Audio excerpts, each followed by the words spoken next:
and welcome to this episode of Altitude. We're going to have a great show for you today. We have three great guests. It'll be a very technical episode this time. We're going to talk about servers and technology. We're going to talk about software and coding. And we're going to talk about teaching young people, especially young women, how to excel in the world of technology and do coding. So our first guest today is Cesar Duran. How are you doing, sir? Pretty good. Good to see you. Thank you for inviting me. Good Yes, to be here. yes. So tell us a little bit about yourself. What do you do for a living? What's your title? So my title is a senior Windows systems engineer. Wow. What I do at work is I work with the full Microsoft stack, Windows servers, your Windows laptops, and Microsoft Azure, which is Microsoft Cloud. Okay, so you're a specialist in all those different areas, Yes. huh? So we're going to talk a little bit about what each of those individual things are, maybe a little bit about what you do on a day-to-day basis. So when you were younger, how did you decide, did you want to do this when you grew up? Actually, no. When I was in high school, I wanted to be a chef. Really? My dad was a cook back in New York for 25 years, so I used to work with him in the kitchen. Okay. So that interested me a lot, and that's what I wanted to do. But as I got a little bit older during my senior year, a friend of the family's, Deacon Ramon Smith, he was doing his MCSE 2000.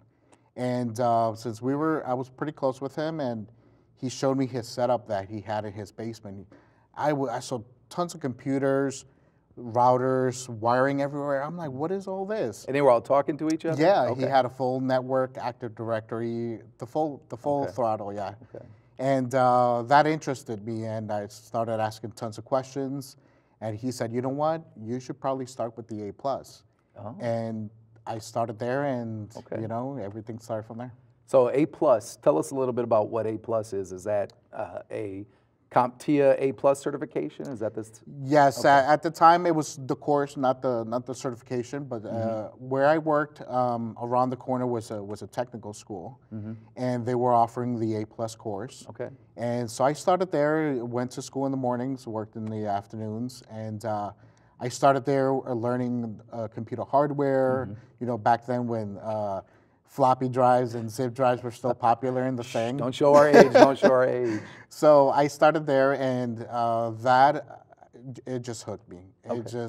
I was hooked from there, learning the hardware, Windows, the software, building a computer from scratch, taking it apart, you know, and doing all that. Man, that's incredible. Yeah. So do you have an A+ certification now? I do CompTIA A+, and Network Plus, and other certifications. And other certifications. So did you decide, I mean, so you just kind of fell into this, right? Yeah. Just quite by accident.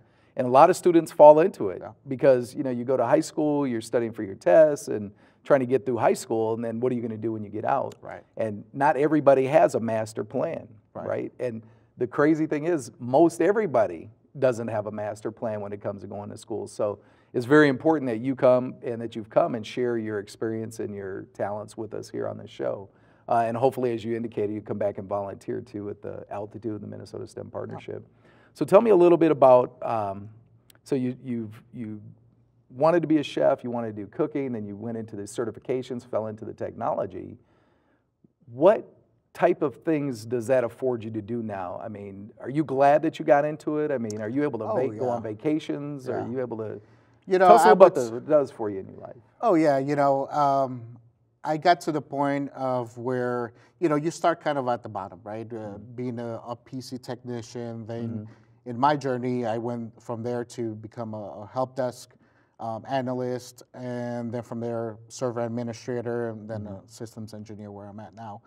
And that has changed my life tremendously. I've been able to have a better work-life balance, where now I'm able to work remote from home as much as I want to, and where I could spend time with my family. You know, I live with my girlfriend and spend time with her at home, my daughter, and and that as well. You know, the compensation goes up, so that's allowed me to take bit more vacations and allowed me to go to places where I thought I've never, you know, go to. So. Be able to go, yeah. And that's the nice thing about the world of STEM and those education, the careers and the degrees that you can get out of that. They do afford you a better lifestyle. Yes. Yeah, and I would totally agree being able to go on vacation. So let's switch to like what a typical day would be for you at your job.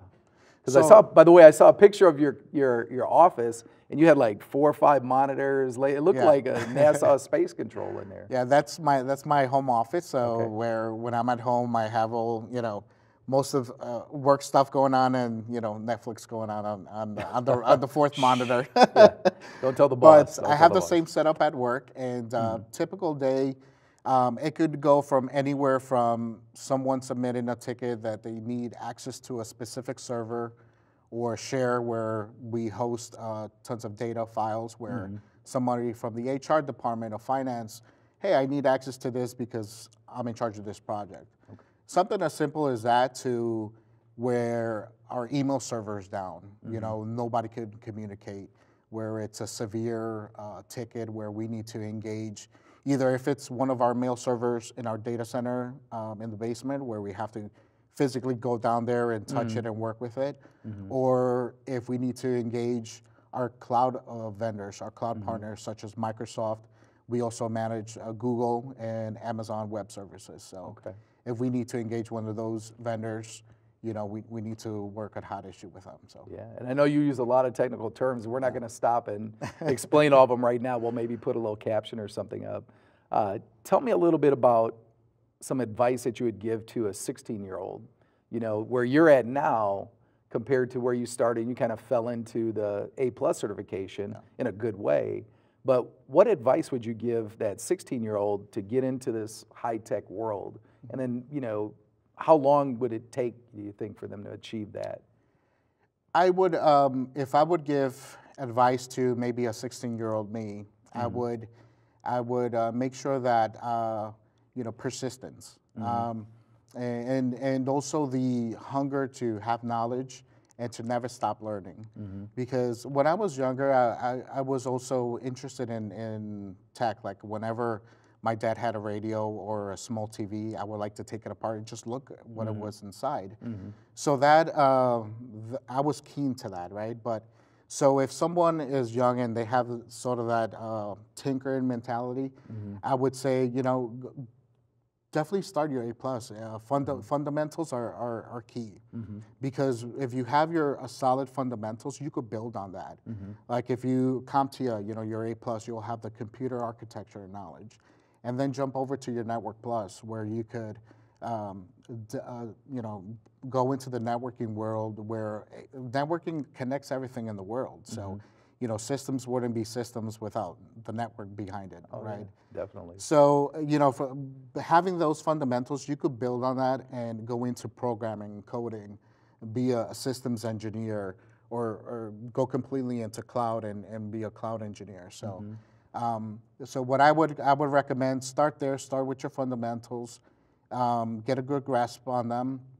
And when I said persistence, what I meant by that was when I was working non-technical jobs, I used to apply to help desk positions, PC positions, and I never used to get them. I was like, oh, you don't have experience, you don't have this certification, you need this, you need that. And so that used to, affect me. Well, like, man, I'm never gonna do this. But being persistent and doing self-study at home, I invested in a server lab at home to kind of get my hands on there and more training. And being persistent, and I'll continue to apply. There's one company that I will take a chance on you, and I had one company that did take a chance for me, and I just took off from there. Yeah. Well, unless you have anything else to say, I think that's a very good way to end this segment. So, any last thoughts that you have for the youth? Besides grits, perseverance, all these success-related things. Yeah. I would say a mentor is very important because I had 3 mentors in my life. My father, from my personal side, he taught me work ethic and persistence. And Deacon Ramon Smith, where he took me under his wing and showed me the technology side, and a former boss and friend, Tom D'Antona, which he taught me how to develop myself in the corporate America and how to grow my business sense there as well. So. Amazing. Well, thank you for joining us today, and I appreciate it. Thank you. Thank you. All right, sir. Thank you. All right.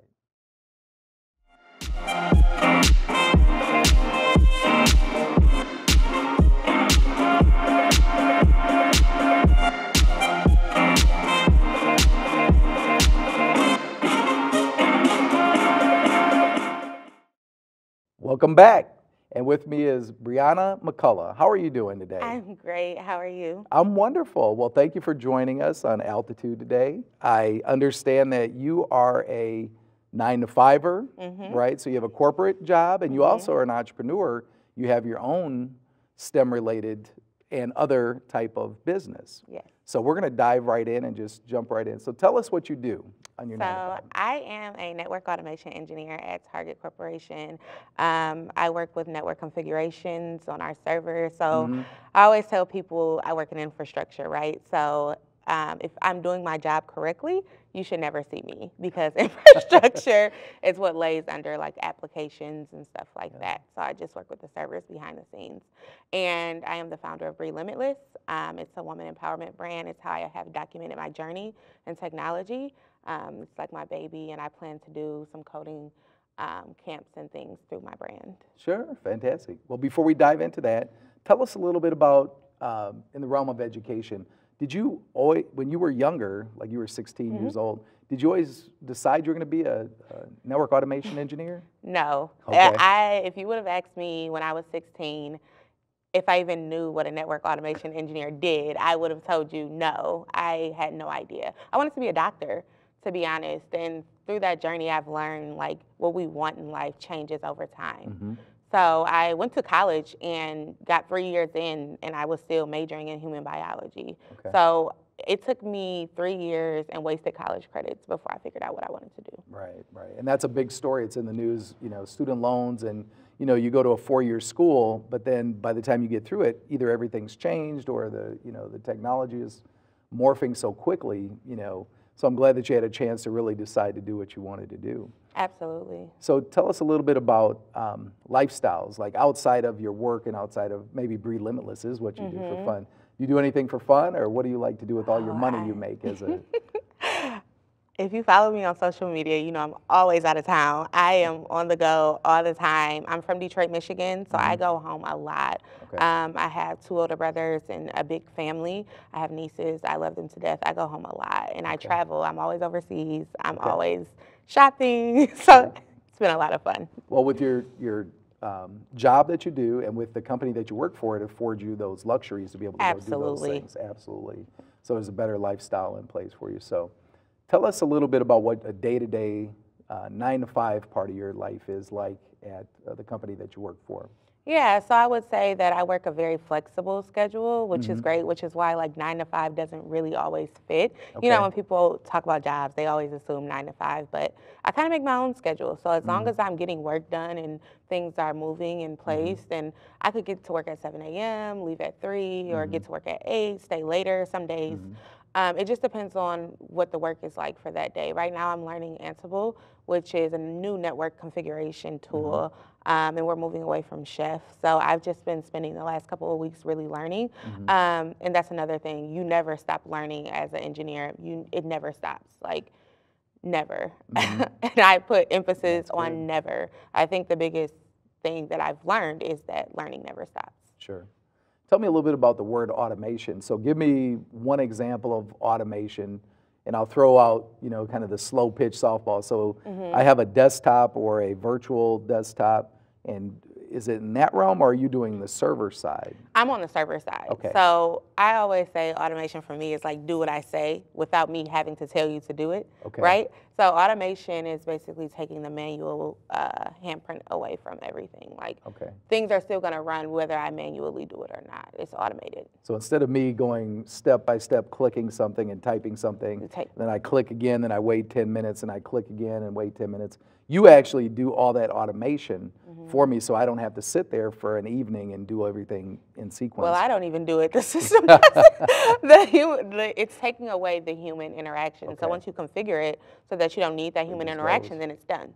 Fantastic, So, fantastic. pretty cool. Well, you have a really cool job. Yeah. And probably saves the company a lot of time, energy, and money. So tell us a little bit about Bree Limitless and this journey that you've been documenting. Yes, Bree Limitless is my baby. So it is like my personal brand. So I started off writing on Medium, which is a big platform for writing, and like it started getting a lot of traction. I had a lot of articles go viral, and they were like, "You need your own personal documentation." So I created this brand, and it just took off, and I started writing. I blog about my journey. I just released a blog about how to negotiate your salary, which is a huge thing. Like a lot of people don't know how to do it. And then from there, I plan to teach people how to code, like especially young Black women, people of color. That's super important to me, that they get those repetitions in, and I am glad to be the person that's able to do it. Yeah, I think coding just historically is one of the foundational things, like you said, that base part of what a student should learn, even just to learn algorithms or the logistics of everything, because even in your world, automation, you're automating things that work with hardware. So if you take a combination of knowledge of hardware and software, you know, it's a package that could lead to a job like you have. Yeah. So in the community or elsewhere, you speak a lot too. I had heard that you're a guest speaker on many different areas. Yes. Share maybe one of the most important opportunities that you had to speak, or the most important audience maybe that you did. That's hard. That's a tough question. But I would always say, whenever I get to speak with children and like be able to teach coding skills to kids, is always my best opportunity, because I think the best opportunity is leading the way for those coming behind you. So whenever, even with Sisters in Technology, whenever I go into those classrooms and I'm able to see those faces, it always just makes me feel like what I'm doing is not in vain. Absolutely, absolutely. And that's why we exist. So I thank you for the time that you spent here on our show. Are there any final thoughts or any final words that you'd want to leave with our audience? It's going to sound so cliche, but I just want to leave people with follow your heart.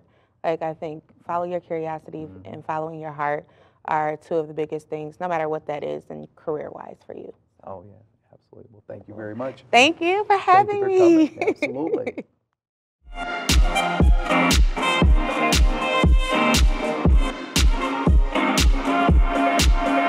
Welcome back to this episode of Altitude. So with me, I have Mr. Thomas Waltar of Sisters in Technology. How are you doing today, sir? Doing great, Mr. Wulf. How you doing? I'm doing wonderful. I'm doing wonderful. So thank you for taking your time out of your afternoon to come by and visit us. So we're here to talk a little bit about the world of STEAM, science, technology, engineering, the arts, and math. And so you actually run a program called Sisters in Technology, and it's very fascinating what you do. So we're going to talk a little bit about that. And then also I'd like for you to maybe start out by sharing a little bit about yourself, your education, and your lifestyle that you got into. So tell us a little bit about you first. Yeah, originally family's from Georgia, but I've been in Minnesota most of my life. Graduated from Park Center High School. Upon graduation to college, I worked for General Mills. I was a territory sales manager. Wow. Okay. Started off with that. They went through a downsizing, and then had to kind of figure out what career path I wanted to do. Didn't think I would get into education, but upon a suggestion, I did it, and it's probably the best move I've ever made. Yeah, you're doing a great job too. So that's thank you. Benefiting the community in a big way. So you were in corporate America and then ended up going into education. So that's actually one of the most important things that we can do as adults now, is give back to our community by actually teaching our young folks, right? So much applause and much love to you for doing that, because not everybody is able to make that transition and do it in such a big way. So tell us a little bit about what you do in your spare time. So spare time, when I'm not doing Sisters in Technology, definitely like to fish. We're in the land of 10,000 lakes, so I like to. Oh, you're a fisherman. I like to fish, but I don't have much time for that, so I'm a college football coach part-time at Concordia University in St. Paul, Minnesota. It's a Division II school. I'm athletically with the NCAA. I do that. I also am the PA announcer for Minneapolis North Community High School basketball for the boys and girls. So I do that also. So I stay pretty busy when I'm not doing Sisters in Technology. Yeah. And I also work as an educator at Minneapolis Public Schools. I'm a counselor for the 11th grade. Okay, fantastic. So let's talk about Sisters in Technology. What is Sisters in Technology? Sisters in Technology is a computer program basically focusing on girls. I do have some boys in the program, but it's basically focused on girls and getting them opportunities that seem to not always find girls in the inner city. And I really focus on the inner city. So we're headquartered at North, but I have programs at Breck High School, which is a private school, Minneapolis South, and then 3 middle schools in Watton, Northeast Middle School, and Franklin. Wow. And we have programs there in the summertime. We teach our girls how to code, obviously, and then once they learn that, they become my interns in the summer, and they teach K through 3 and 3 through 6 in the summer. Wow, fantastic. So you actually have a whole employment thing going. So you teach them how to code, and then they give back by teaching younger students how to code. And then, so this is a fantastic thing. Next thing you know, they'll start their own consulting company. So you're the founder of all this too, right? Yes, I'm the founder. We started off as Girls Who Code, but unfortunately with limitations of being a nonprofit in Minneapolis public schools, it does a lot better to become an LLC and become Sisters in Technology.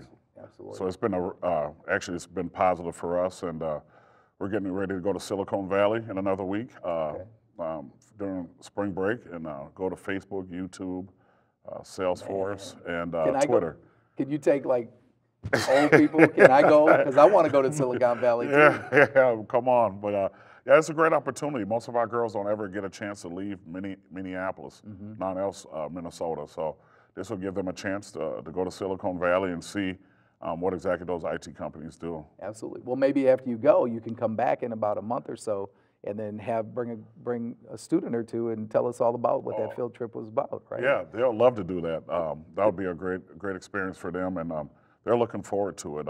It's a great opportunity for them, and I don't really know of any other inner city tech programs that have been able to do this, so we feel very fortunate and blessed. Absolutely. So what type of tech do you actually teach them? You teach a variety of things, as I recall, not just coding, right? Yeah. So what's important to you to pass along to the students? Yeah, so, especially, in the inner city, where kids might not have the same opportunity as some kids in the suburbs do, I just really want them to focus on what they like to do in their life. So IT's in everything. So if you want to be a lawyer, like we have one of our students that wants to be a lawyer, there's IT in being a lawyer. There's IT in being a nurse. There's IT in being a teacher. So as the future goes forward and everything that we're doing, IT's in everything. Oh, sure. So that's how I'm able to bring the kids in, because there's nothing you can tell me that you want to do with your life that won't include IT. Yeah. So, well, the nice thing that we know about IT is if you're a nurse and you have the technology side, you get paid a little bit more. If you're a teacher and you learn IT, you get paid a little bit more. So all those things actually add up.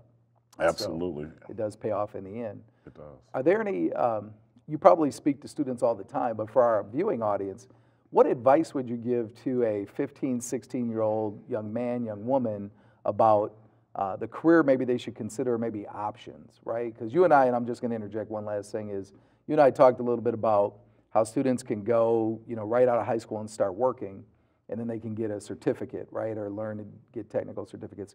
We talked about Minneapolis North has good relationship with like MCTC community colleges. And so they have these opportunities, but where do you go? Is it a certificate, a 2-year program, a 4-year program? Because I know you've placed students in like Summit OIC and different organizations. So give some advice to that 15, 16-year-old on what you think you've seen as the best way to go.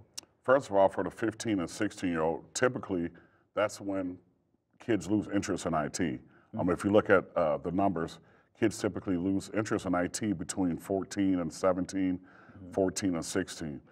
So it's to keep their interest up, in IT. One thing I could tell everybody is that anything that you're going to do, and like I kind of repeat myself, but anything you're going to do is going to involve IT. The ability to be able to learn IT doesn't have to be at a 4-year school.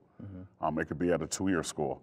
We actually had a student that graduated already from Summit OIC right after high school, and he's making pretty good money already, and he has a C+ certification in 9 months. So you don't necessarily have to go to 4 years of school.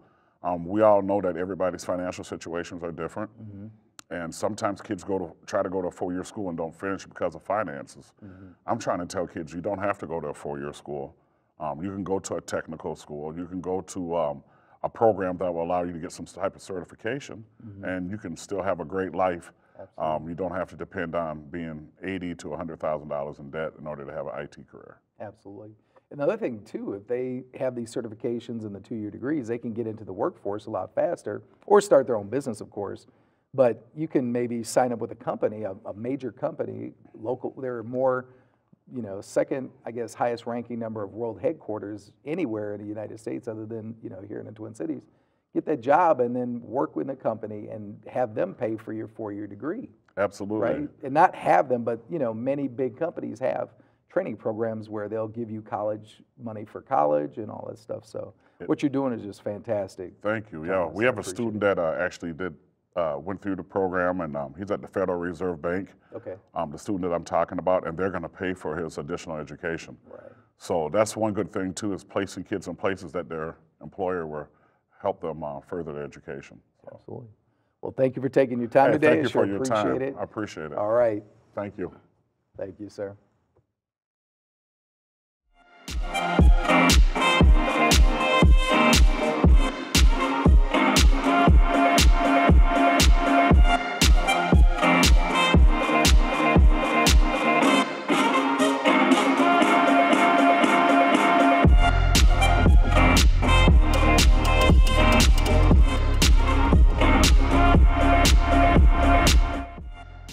Thank you for joining this episode of Altitude. As you saw, we had Cesar Duran, and he shared his career, lifestyle, and education with us, where you can understand that you don't necessarily have to follow a prescribed path. Sometimes you just kind of fall into things that you love to do. We also had a chance to hear from Brianna McCullough and hear about everything that she's been doing and her Breathe Limitless, tracking her journey and blogging, so be sure to check her blog out, especially the young ladies. And also, too, we had a chance to hear from Mr. Waldtower from Minneapolis North and Sisters in Technologies. He founded an organization that was run by students and has been able to allow it to grow and expand, serving the community on the north side in many, many different ways. So on behalf of the Minnesota STEM Partnership, my name is Dr. Michael Wulf, and I appreciate you for joining, and be sure to check us out on our next episode of Altitude.